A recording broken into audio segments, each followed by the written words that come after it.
Hey, it's Ryan Seacrest. Life comes at you fast, which is why it's important to find some time to relax. A little you time. Enter Chumba Casino. With no download required, you can jump on anytime, anywhere for the chance to redeem some serious prizes. So treat yourself with Chumba Casino and play over 100 online casino-style games, all for free. Go to ChumbaCasino.com to collect your free welcome bonus. Sponsored by Chumba Casino. No purchase necessary. VGW Group. Void where prohibited by law. 21 plus. Terms and conditions apply. Hey everyone, welcome back. We're diving into something a little different today.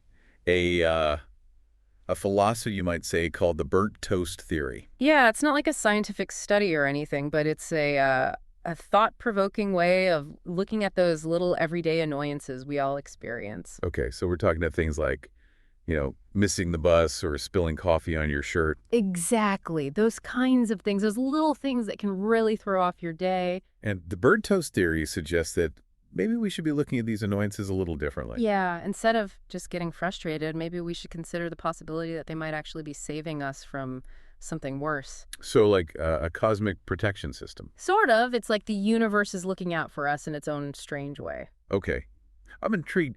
Give me an example. How could something like burnt toast possibly be a good thing? Well, the source material for this deep dive uses a pretty simple scenario. Imagine you're rushing to get out the door for work and you burn your toast. Happens to the best of us. Right. So you're a little annoyed. You have to make another piece of toast. And because of that, you're running a few minutes late. Okay, I'm with you so far. And because you're running late, you miss your usual train or bus. And because you miss your usual route, you end up taking a different road. And on that road, you avoid a massive traffic jam or maybe even an accident. Whoa. Okay, so the burnt toast was like a detour sign from the universe. Yeah, you could see it that way. It's like that little annoyance actually prevented you from experiencing something much more inconvenient or even dangerous. That's kind of mind-blowing when you think about it like that. It is, and it really makes you wonder how many times these little annoyances might actually be working in our favor. So it's not about denying the frustration of the burnt toast. It's about recognizing that there might be a bigger picture at play. Exactly. It's about shifting our perspective from immediate annoyance to the possibility of something beneficial. All right, I'm starting to see the appeal of this burnt toast theory. But let's be real. Sometimes burnt toast is just burnt toast, right? Yeah. Not every little inconvenience is a sign from the cosmos. Of course, this isn't about forcing positivity onto every situation. Life is full of ups and downs, and bad things do happen. So the burnt toast theory isn't about guaranteeing a fairy tale ending. It's more about how we choose to respond to those setbacks. Precisely. It's about training our minds to find those potential silver linings, even in the midst of challenges. So how do we actually do that? How do we start applying this burnt toast theory to our lives? Should we all be carrying around pieces of burnt toast for good luck?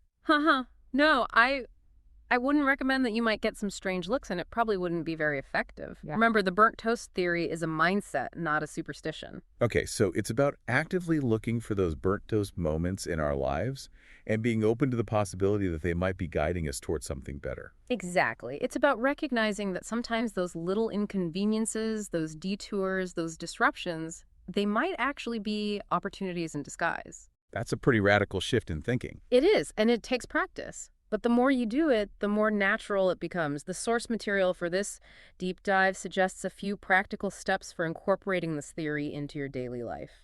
Okay, I'm ready to upgrade my mental toolkit. What's step one? It all starts with awareness. Pay attention to those moments when things don't go according to plan. Maybe you spill your coffee, miss an important deadline, or get stuck in traffic. Instead of immediately spiraling into frustration, pause and ask yourself, what if this is a burnt toast moment? So it's about catching yourself in that moment of initial annoyance and consciously choosing to reframe the situation. Exactly. Don't try to force yourself to feel happy or positive that's not authentic or helpful. Acknowledge the inconvenience, but then shift your focus to the potential good that might emerge. Okay, so let's say I'm stuck in traffic. I'm late for a meeting, feeling stressed and frustrated. How do I apply the burnt toast theory in that moment? It's not like I can just teleport to my destination. You're right. You can't control the traffic, but you can control your response to it. Instead of fuming about the lost time, ask yourself, what if this traffic jam is actually a blessing in disguise? But what if it's not? What if I miss the meeting and there are negative consequences? That's a possibility. But remember, the burnt toast theory doesn't guarantee a positive outcome. It's about shifting your perspective, about being open to the possibility that something good might come from a seemingly negative situation. So in that traffic jam, Maybe I use the time to make some important phone calls I've been putting off, or maybe I listen to that podcast I've been meaning to check out, or maybe I just take a few deep breaths and enjoy a moment of unexpected stillness. Exactly. The silver lining might be something small and simple, or it might be something more significant.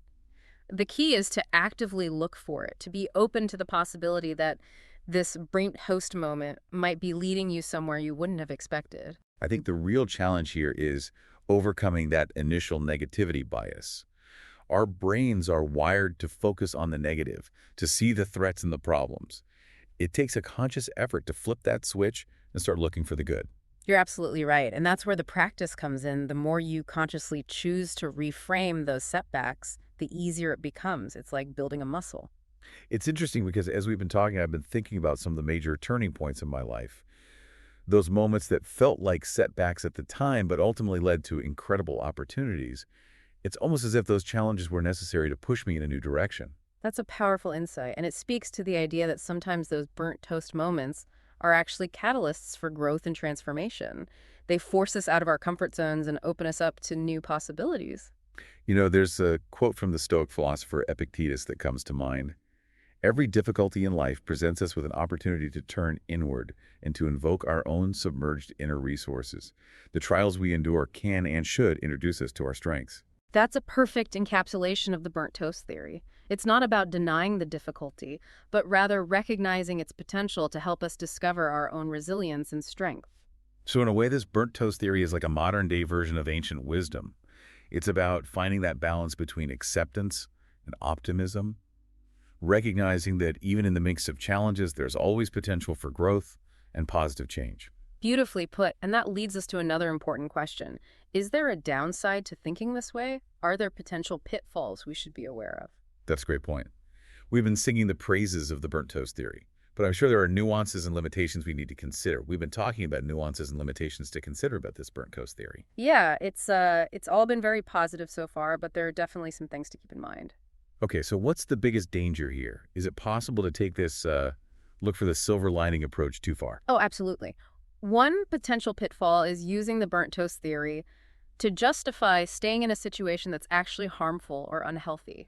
Like what kind of situation are we talking about here? Well, for example, someone might use the theory to downplay a toxic work environment, thinking, well, maybe this awful boss is teaching me valuable lessons about resilience. Right. So they're basically using the burnt toast theory as an excuse to avoid dealing with a real problem. Exactly. It's important to remember that this theory isn't about blindly accepting every negative situation as a blessing in disguise.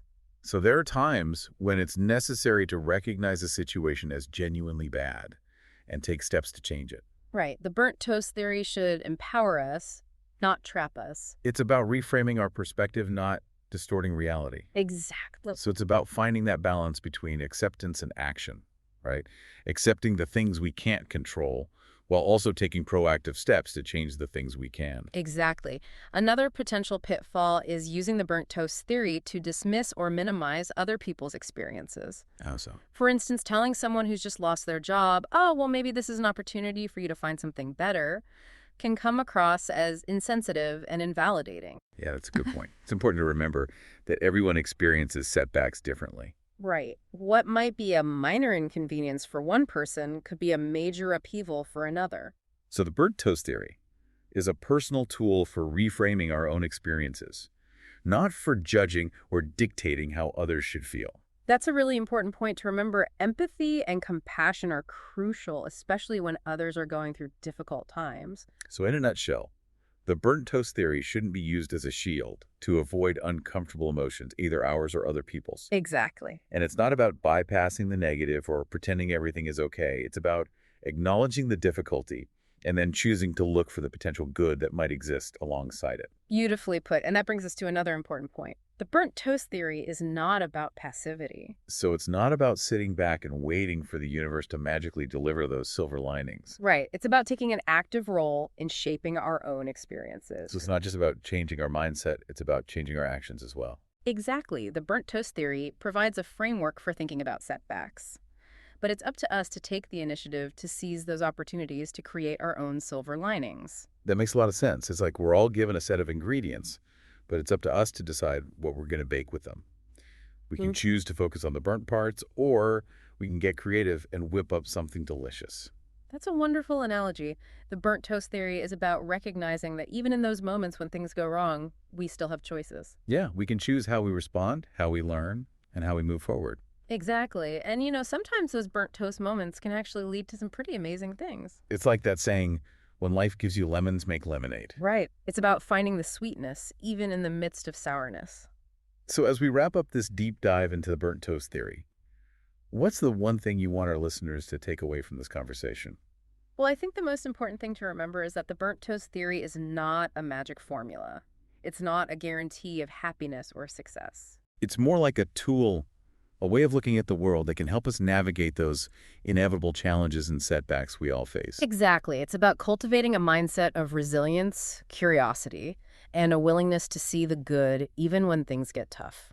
So the next time you find yourself facing a burnt toast moment, whether it's literal or metaphorical, remember to pause, take a breath, and ask yourself, what opportunity might be hidden within this challenge? And how can I use this setback to move forward in a positive way? That's a great takeaway. Thanks for joining us on this deep dive into the burnt toast theory. We hope you found it as thought-provoking and inspiring as we did. Until next time, stay curious and keep your toasters clean. Or maybe not. Haha, yeah, maybe a little burnt toast is a good thing every now and then, who knows? So we were talking about potential pitfalls of always looking for silver linings. Yeah, we don't want to just put blinders on and pretend like everything's hunky-dory when it's not. So what's the line between healthy optimism and just, deluding ourselves? Well, for one thing, this burnt toast theory, it shouldn't be used as a way to avoid taking responsibility for our own actions. Okay, so if I make a mistake, I can't just say, oh, well, it's probably a burnt toast moment in disguise, and then just do nothing about it. Right. You still have to own up to your mistakes and learn from them. The burnt toast theory is about recognizing that there might be something good that comes out of that mistake, but it doesn't absolve you of responsibility. Gotcha. So it's not a free pass to just screw up and expect the universe to clean up after you. Definitely not. Another thing to watch out for is using the burnt toast theory to invalidate other people's feelings. Like if someone is going through a really tough time, you can't just be like, hey, cheer up, it's probably a burnt toast moment. Right. That's not helpful or empathetic. It's important to acknowledge other people's pain and be there for them without trying to force a positive spin on everything. So basically, the burnt toast theory is a personal tool for navigating our own challenges and finding opportunities for growth. Mm-hmm. It's not a one-size-fits-all solution for every problem. Exactly. And it's certainly not an excuse to be insensitive or dismissive of other people's experiences.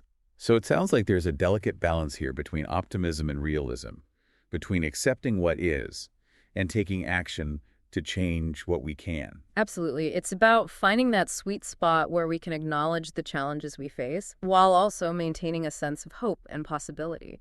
And recognizing that sometimes those challenges, those burnt toast moments, they can actually lead to some pretty amazing things. They can indeed. Sometimes those setbacks, they force us to reevaluate our priorities, to step outside of our comfort zones, to discover hidden strengths we didn't even know we had. It's like that saying, what doesn't kill you makes you stronger. Right. And sometimes those experiences that we initially perceive as negative, they can turn out to be the most transformative experiences of our lives. That's a really empowering way to think about it. Yeah. So as we wrap up this deep dive into the burnt toast theory, what's the key message you want our listeners to walk away with? I think the most important thing to remember is that the burnt toast theory is a reminder that we have more control over our experiences than we often realize, even when things don't go according to plan. We can choose how we respond. We can choose to look for the opportunities hidden within those challenges, and we can choose to use those setbacks as fuel for growth and positive change. Beautifully said. It's about cultivating a mindset of resilience and possibility, a belief that even in the midst of burnt toast, there's always the potential for something delicious to emerge. And on that note, we'll wrap up this episode of The Deep Dive. Thanks for joining us, and remember, keep an open mind, an open heart, and maybe even an open toaster. You never know what amazing things might be waiting just around the corner. Today is your lucky day. Today is the day that our $3 website works for you, paying you directly to your PayPal daily. Imagine $3 ongoing continuous payments to your PayPal account. Imagine falling asleep and waking up to $300 in your PayPal account. How would this make you feel? How could this help you? What bills could you pay? What kind of fun could you have? What does that retirement look like now? All for a one-time payment of $3. This website is DFY done for you, fully built and completely hosted, and never stops collecting payments for you. You have spent $3 on coffee on a regular, but that coffee won't help you create multiple streams of income. Click the link below.